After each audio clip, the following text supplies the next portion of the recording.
خوشی منانے کی بات تو نہیں ہے، یہ تو 1 سال کم ہو گیا میری زندگی میں سے۔ میں اپنی قبر کے 1 سال اور قریب چلا گیا، اور کسی کا کچھ پتہ نہیں کب اس کا وقت ختم ہو جائے۔ ایک دن اس کا الٹ ہو جائے گا، بچتے بچتے مر جائے۔ کتنے نوجوان کیا بوڑھے کیا موبائل سے کھیل کھیل اپنی زندگی برباد کر رہے ہیں، گیموں میں زندگی برباد کر رہے ہیں، چیٹنگ میں زندگی برباد کر رہے ہیں۔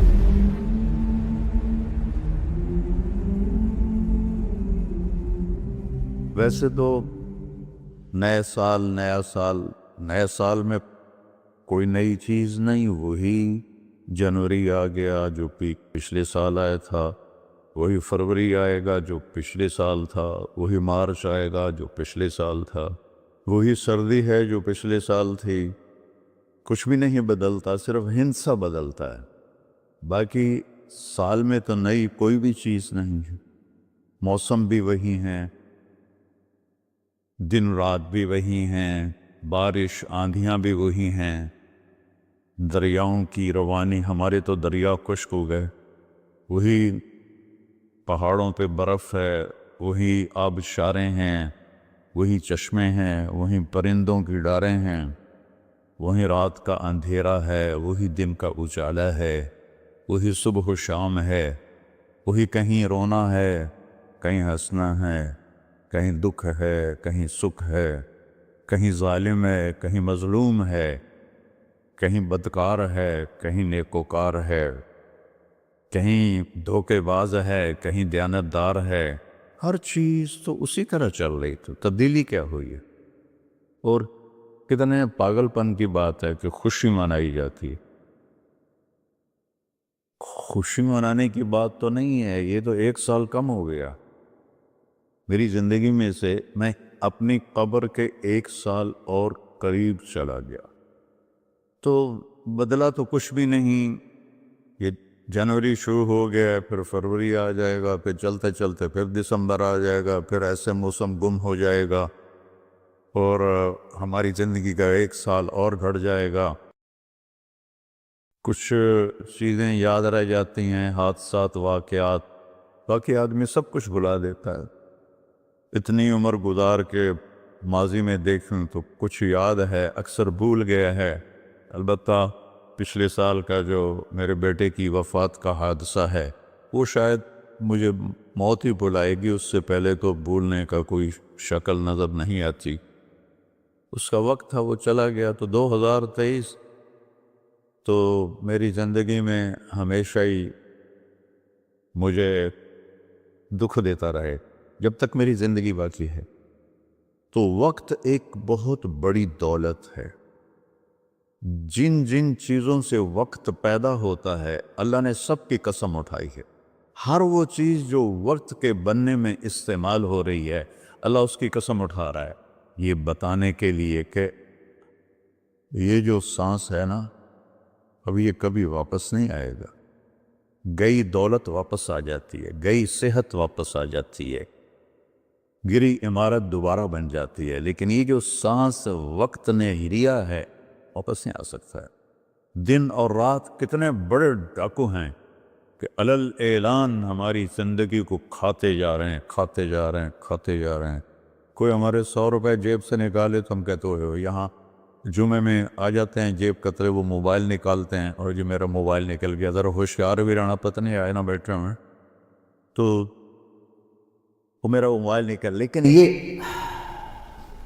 یہ سانس ایک لمحہ جو نکلا ہے، اسے تم واپس نہیں لا سکتے۔ سورج چاند کی گردش الٹی نہیں ہو سکتی۔ تو اس کی اہمیت بتانے کے لیے اللہ تعالیٰ نے ان ساری چیزوں کی قسم اٹھائی۔ والشمس وضحاها والقمر اذا تلاها والنہار اذا جلاها واللیل اذا یغشاها والسماء وما بناها والارض وما طحاها ونفس وما سواها۔ 7 چیزوں کی اکٹھی قسم اٹھائی ہے اللہ تعالیٰ نے۔ سورج کی قسم، چاند کی قسم، دن کی قسم، رات کی قسم، آسمان کی قسم، زمین کی قسم، اور اے انسان تیری جان کی قسم کہ وقت نے تجھے گھیرا ہوا ہے، وہ تجھے کھینچ رہا ہے کھینچ رہا ہے کھینچ رہا ہے، ہر ٹک ٹک ٹک یہ کلہاڑے کی طرح میری زندگی کے درخت کو کاٹ رہی ہے کاٹ رہی ہے کاٹ رہی ہے کاٹ رہی ہے، اور پتہ بھی نہیں چلتا، اور کسی کا کچھ پتہ نہیں کب اس کا وقت ختم ہو جائے۔ میں اپنے بارے میں تو سوچتا تھا کہ 70 سال کا ہو گیا ہوں، تو اب میری زندگی مطلب جامن دا ویلا نیڑے ہی ہے، لیکن وہ عاصم پہ وقت آ گیا جو 36 سال کا نوجوان اور اتنا صحت مند کہ 30 کلومیٹر مسلسل دوڑنے کی طاقت تھی اس کے اندر، 30 کلومیٹر ایک سانس میں دوڑتا تھا، اور خانپور ڈیم کو 1 گو میں اس نے کراس کیا اور آر پار کیا۔ اس کے اوپر موت کا حکم آ گیا، تو کچھ پتہ نہیں ہے۔ مریض سسک رہا ہے یا اللہ موت دے دے، وہ جوان مانگ رہا ہے یا اللہ زندگی دے دے، اس پہ موت آ جاتی ہے۔ اور وہ ہمارا ایک نوکر تھا چاچا فتح محمد نام تھا، فتح کہتے تھے، آخر عمر میں بیمار ہو گیا تھا، تو میں اس کا حال پوچھنے گیا تو مجھے کہا میاں موت نہیں آ رہی، ہمارا ٹائٹل ہے وہاں خاندان میاں، میاں موت نہیں آ رہی، کسی کو مانگے نہیں ملتی، کسی کے بچتے بچتے، لوگ کہتے ہیں نا میں تو مرتے مرتے بچا، ارے بھائی بچتے بچتے مر جائیں گے، میں تو مرتے مر جاؤں، میں تو مرتے مرتے بچے، ایک دن اس کا الٹ ہو جائے گا، بچتے بچتے مر جائے۔ وقت قیمتی چیز ہے، اور یہ قیمتی بنتا ہے اس میں کچھ بھرنے سے، اور جو بھر دو گے نکال نہیں سکو گے۔ وقت کے برتن میں جو بھرو گے، وہ بوتلوں میں یہ سیرپ مشینوں ہیں ایسے کت ڈال رہی ہوتی ہے نا، ایسے بوتل آتی ہے، اس میں اوپر سے وہ مشین اس کے اندر سیرپ ڈالتی ہے، وہ آگے چلی جاتی، کبھی کوئی بوتل مس ہو جاتی ہے تو خالی آگے نکل جاتی، اس کے اوپر کھڑا ہوا جو ہے کام کرنے والا، وہ اس کو اٹھا کے دوبارہ پیچھے رکھ دیتا پھر بھر جاتی ہے۔ لیکن یہاں یہ نہیں ہو سکتا کہ میری یہ گھڑی خالی چلی گئی، کچھ بھی نہ کیا، یا موبائل سے ہی کھیلتا رہا۔ کتنے نوجوان کیا بوڑھے کیا موبائل سے کھیل کھیل اپنی زندگی برباد کر رہے ہیں، گیموں میں زندگی برباد کر رہے ہیں، چیٹنگ میں زندگی برباد کر رہے ہیں۔ وقت ایک قیمتی چیز ہے۔ یہ سال مہینے تو ہم نے بنائے ہیں، اللہ نے کہا تھا تعلموا عدد السنین والحساب، مہینے سال تم خود بنا لینا، میں تمہیں وقت کھلا دے رہا ہوں جب تک تمہاری زندگی ہے۔ 17 ہجری میں حضرت عمر رضی اللہ تعالیٰ عنہ کی حکومت تھی، ابو موسیٰ اشعری رضی اللہ تعالیٰ عنہ یہ گورنر تھے بصرہ کے، تو انہوں نے خط لکھا کہ امیر المومنین آپ کے خط آتے ہیں، نہ پتہ ہوتا ہے یہ کب نافذ ہونا ہے اور نہ پتہ ہوتا ہے یہ کب ختم ہونا ہے، تو ارخ لنا، تو ہمارے لیے کوئی کیلنڈر بنائیے۔ تو حکومت بہت پھیل چکی تھی، 22 لاکھ مربع میل میں حکومت پھیل چکی تھی، تو حضرت عمر کو یہ بات بڑی پسند آئی، تو انہوں نے سب کو جمع کیا، فرمایا بھائی ابو موسیٰ کا خط آیا ہے تو ہمیں اپنا کوئی کیلنڈر بنانا چاہیے۔ سب نے کہا بالکل صحیح ہے، تو فرمایا کہاں سے شروع کرے؟ تو ایک رائے آئی میلاد النبی سے شروع کرے، ولادت نبی سے شروع کرے۔ ایک رائے آئی غزوہ بدر سے شروع کرے، ایک رائے آئی فتح مکہ سے شروع کرے۔ آپ نے حضرت علی سے پوچھا تمہاری کیا رائے ہے؟ کہا ہجرت سے شروع کریں، کہ ہجرت سے اسلام زندہ ہوا، آپ کی ہجرت ہوئی تو اسلام کے دروازے کھلے۔ تو عمر رضی اللہ تعالیٰ عنہ کو یہ رائے سب سے زیادہ پسند آئی، اور یہ طے پایا کہ بھئی ہم ہجرت نبی سے اپنے سال کو شروع کریں گے۔ تو محرم سے ہجرت کی ابتدا ہو گئی۔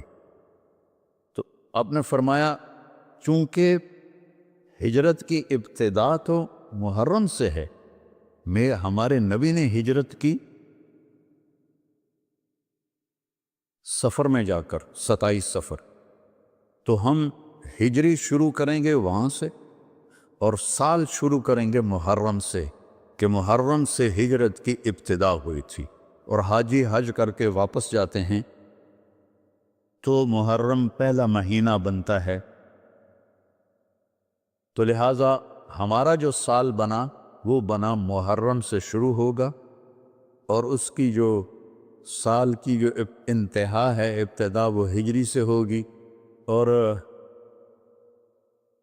صحابہ اجازت لے رہے تھے، جا رہے تھے، ابوبکر صدیق نے اجازت مانگی تو آپ نے انکار کر دیا، تو کہا یا رسول اللہ میں آپ کے ساتھ جاؤں گا، آپ نے کہا ہاں۔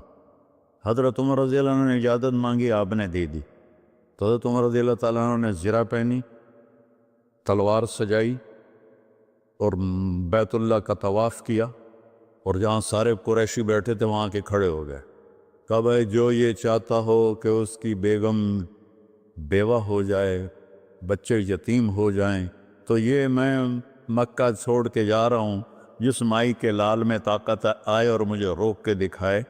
ایک بھی نہیں اٹھا، ایک بھی نہیں اٹھا، سارے سہم گئے، دبک گئے۔ میرے نبی سے زیادہ دلیر تھے حضرت عمر، آپ چھپتے گئے۔ حضرت عمر کا فعل سنت نہیں بننا تھا، میرے نبی کا فعل سنت بننا تھا۔ کمزوری کے وقت میں کیا کرنا ہے ہمیں طریقہ سکھانے کے، ورنہ جبریل ایسے براق پہ بٹھاتے اور جا کے مدینے اتار دیتے۔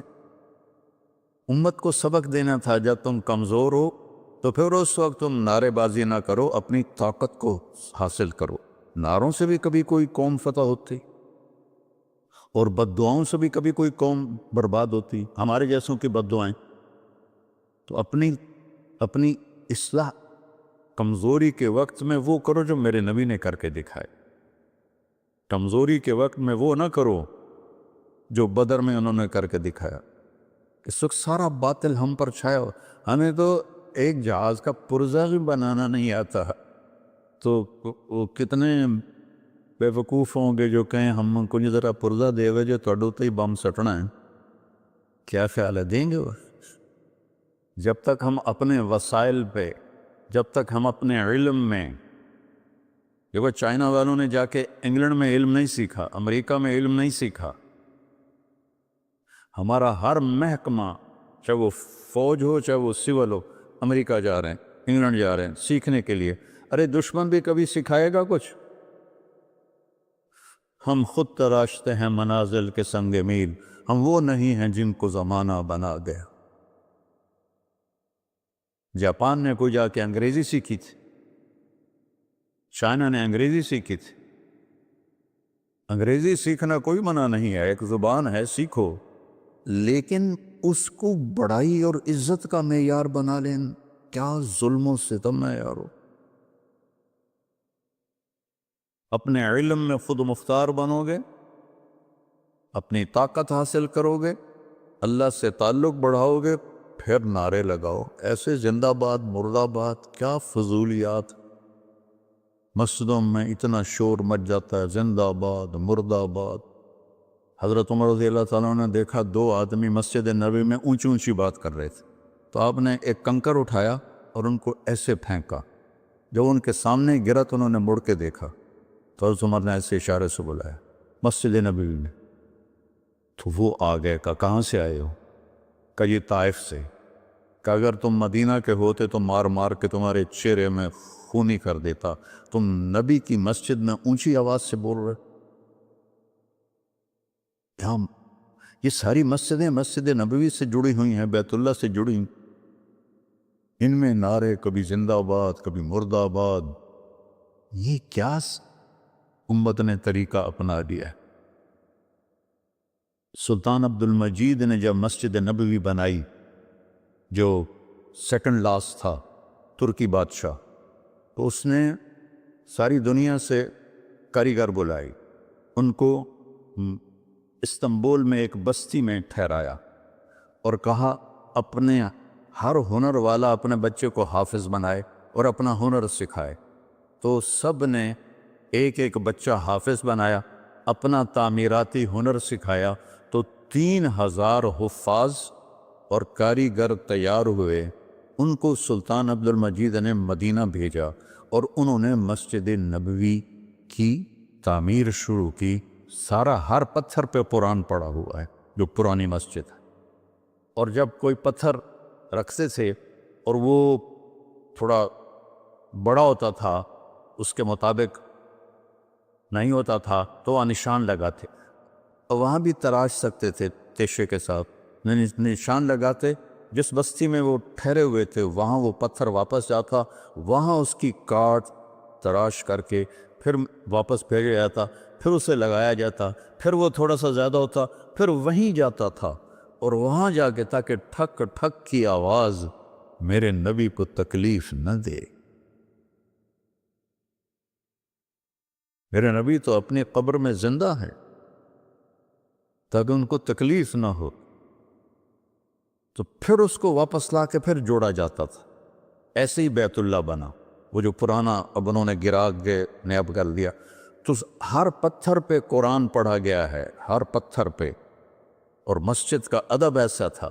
پھر اس کے بعد یہ نئی مسجد، ہر سال میں جاتا تھا، میں دیکھتا تھا وہ کاریگر سگریٹ پی رہے ہوتے تھے، دھواں اڑا رہے ہوتے تھے، وہ ساتھ تعمیر کر رہے ہوتے تھے۔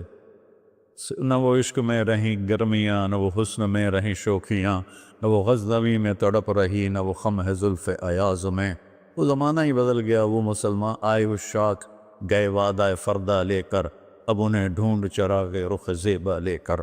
تو ہمیں قمری سال دیا گیا، اس کی وجہ مجھے سمجھ آئی 2014 میں جب میں ناروے گیا، اور ناروے میں ہے اینڈ آف دا ورلڈ، شمال میں and of the world Norway میں ہے۔ میں وہاں گیا، اس علاقے میں 2 مہینے سورج نکلتا نہیں اور 2 مہینے ڈوبتا نہیں، تو کیلنڈر جو شمسی ہے وہ فیل ہو جاتا ہے۔ رات ہے لیکن سورج نکلا ہوا پتہ نہیں دن ہے یا رات، دن ہے سورج نکلا ہوا پتہ نہیں دن ہے یا رات ہے۔ تو کئی علاقے ہیں ایسے اوپر شمال میں جہاں سورج کا کیلنڈر فیل ہو جاتا ہے۔ تو 3 گھنٹے کا اوسلو سے جہاز تھا، آگے 5 گھنٹے کا موٹر کا سفر تھا، 8 کلومیٹر کی سرنگیں تھیں، اور پھر آخری بستی مچھروں کی تھی، وہاں سے پھر 1.25 گھنٹہ آگے موٹر کا سفر تھا۔ تو جب ہم وہاں پہنچے تو وہ جون جولائی سورج ڈوبتا نہیں، 1 اگست کو ڈوبنا شروع کرتا ہے، اور ہم 4 اگست کو پہنچے، اور شروع میں بس 1 تاریخ کو ایسے ڈوبتا ہے ایسے نکل آتا ہے، پھر 2 کو تھوڑا سا وقفہ کرتا ہے، 3 کو تھوڑا سا وقفہ کرتا ہے، 4 اگست کو 20 منٹ کی رات تھی، چونکہ میں 4 اگست کو کیوں مجھے یاد ہے، 4 اگست کو 20 منٹ کی رات، اور ہم وہاں پہنچے تو ابھی ہم نے مغرب بھی پڑھنی تھی، عشاء بھی پڑھنی تھی، اور سورج نکلنے سے پہلے فجر بھی پڑھنی تھی۔ تو یہ ایک انوکھا واقعہ میرے ساتھ آیا ہے جو شاید ہی کسی اور کے ساتھ پیش آیا ہو، یا میرے ساتھ جو ساتھی تھے وہاں میں بھاگا، اور ریلنگ تھی اس کے ساتھ کھڑے ہو کر میں نے اذان دی۔ مجھے اللہ کی مخلوق کو 2 دفعہ دیکھ کے ہیبت طاری ہوئی۔ ایک ماؤنٹ ایورسٹ کو دیکھا کہ وہ پوری طرح ننگا تھا، چوٹی خالی تھی، دیکھ کر میں بالکل گم ہو گیا، جس کے تیر اتنے بڑے ہوں وہ اللہ کتنا بڑا ہوگا۔ اور ایک وہ جب میں اینڈ آف دی ورلڈ پر پہنچا تو اس کا وہ منظر دیکھ کے میں گم ہو گیا۔ میں نے اذان دی، ٹھنڈی ہوا چل رہی تھی، تو میں نے قبلہ دیکھنا چاہا تو چاند سامنے چمک رہا تھا، سورج فیل ہو گیا تھا، چاند چمک رہا تھا۔ تو آج سمجھ میں آیا کہ اللہ نے ہمیں چاند کا کیلنڈر کیوں دیا ہے، کہ میرا نبی سارے زمانے کا نبی ہے۔ جہاں سورج نہیں نکلتا اور جہاں سورج کئی مہینے نہیں ڈوبتا، اگر وہاں کوئی مسلمان ہیں تو دن رات کا حساب کیسے لگائیں گے؟ چاند کو دیکھ کر۔ میں نے چاند دیکھا، واہ واہ اب یہ رات کھڑی ہے، تو وہ قبلہ فٹ کیا، مغرب کی نماز پڑھی۔ مغرب عشاء اکٹھے پڑھنا تو مسافر کے لیے جائز ہے باقی ائمہ کے نزدیک، تو پہلے مغرب پڑھی، پھر عشاء پڑھی، پھر ساتھ ہی میں نے فجر کی اذان دی۔ ہاں عشاء پڑھی، ایک وطر پڑھنا بھی سنت ہے، تو میں نے کہا بھائی آج ہکو وطر پڑھو کدیں فرض نہ نکل جاوے، تو ایک وطر پڑھا، پھر میں نے فجر کی اذان دی، ٹک ٹک ٹک ٹک 2 سنتیں پڑھی، پھر والعصر انا اعطینا سے میں نے فرض نماز پڑھائی، اور بیٹھے تھے کہ سورج آ کے السلام علیکم. تو وہاں جا کے مجھے یہ بات سمجھ میں آئی کہ اللہ نے ہمیں چاند کا کیلنڈر کیوں دیا ہے. یہ کہیں بھی ناکام نہیں ہوتا، کہیں فلاپ نہیں ہوتا.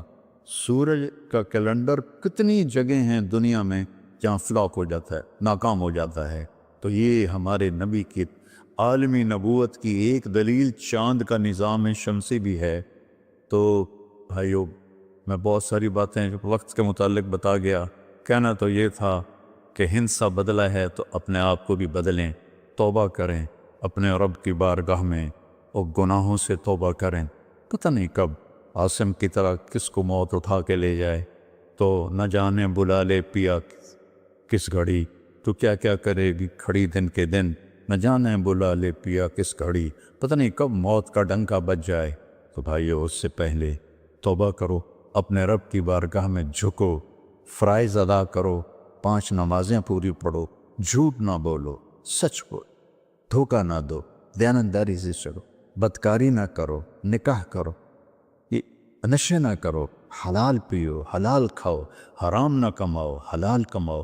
ماں باپ زندہ ہیں تو ان کے آگے اف بھی نہ کرو. بیوی بچوں سے حسن سلوک رکھو، روب جمانا نہیں. ماں باپ سے کہتا ہوں، اولاد کی عزت کرو، اولاد کو عزت دو، انہیں ڈانٹ ڈپٹ سے نہ چلاؤ، پیار سے چلاؤ. اولاد سے کہتا ہوں، ماں باپ کے آگے اف بھی نہ کرو کہ وہ تمہاری جنت ہیں، وہ تمہاری جنت کے دروازے ہیں. اور اپنی کمائیوں میں حلال رکھو. ایک دوسرے سے لڑے ہوئے ہو تو صلح کر لو، کہ اللہ پاک کو آپس کا لڑنا بالکل پسند نہیں ہے. اور اب یہ سیاست کا بازار گرم ہو رہا ہے، یہ نہیں کہ منافقت ہے، منافقت کے سوا کچھ نہیں ہے. اس سے دور ہی رہو تو اچھا ہے. اور اگر کہیں کوئی سیاست کا کسی کو شوق ہے تو پھر اپنے مخالف کی بدخوئی نہ کرے، اس کی برائی نہ کرے، اس کو گالیاں نہ دے، اس کو برا بھلا نہ کہے، ورنہ اپنی آخرت خراب کرو گے. یہ ایم پی ایم این اے ٹکے ٹکے بے کرائے ہیں تو ان کی کیا حیثیت؟ آج کل کے وزیروں کو کون پوچھا؟ وزیر اعظم کو کوئی نہیں پوچھتا، تو وزیروں کو کس نے پوچھنا؟ جب میں لاہور پڑھتا تھا تو مغربی پاکستان ہوتا تھا ایک صوبہ، اور اس کا گورنر تھا امیر محمد خان اکیلا، اور پورے مغربی پاکستان کے 11 وزیر. ان کا روب بھی تھا، ان کے پاس پاور بھی تھی، ان کا پروٹوکول بھی تھا، وہ دیانتدار بھی تھے. کیا کریں؟ اپنے اوپر ہی روئیں، آنسو بہائیں. تو بھائی توبہ کرتے ہو سارے؟ کہو میرے ساتھ، یا اللہ میری توبہ. پھر کہو یا اللہ میری توبہ. پھر کہو یا اللہ میری توبہ. انشاءاللہ ہماری توبہ قبول ہوگی. اور اگر کبھی ٹوٹ جائے پھر توبہ کر لینا، اللہ پھر معاف کر لے گا انشاءاللہ.